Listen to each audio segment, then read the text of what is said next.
বাংলাদেশের জলপথে রচিত হতে চলেছে নতুন ইতিহাস।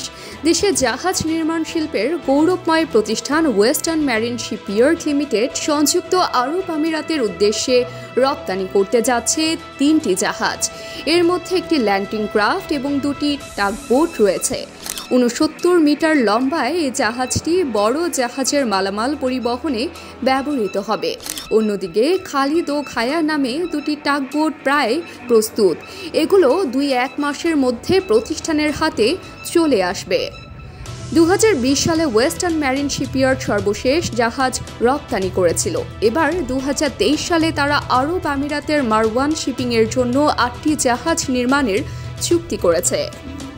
ওয়েস্টার্ন শিপইয়ার্ডের ব্যবস্থাপনা পরিচালক ক্যাপ্টেন সোহেল হাসান বলেছেন, এই 8টি জাহাজ 2025 সালের মধ্যে মারওয়ান শিপিংয়ের কাছে হস্তান্তর করা হবে। উল্লেখ্য, ওয়েস্টার্ন শিপইয়ার্ড এ পর্যন্ত মোট 33টি জাহাজ 11টি দেশে রপ্তানি করেছে, যা $100 মিলিয়ন বেশি মূল্যের।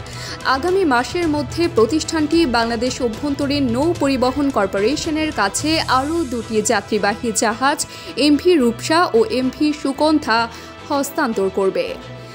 বাংলাদেশের জাহাজ নির্মাণ শিল্পের এই সাফল্য দেশের অর্থনীতিতে একটি নতুন দিগন্ত উন্মোচন করবে বলে আশা করা হচ্ছে। AB news desk report.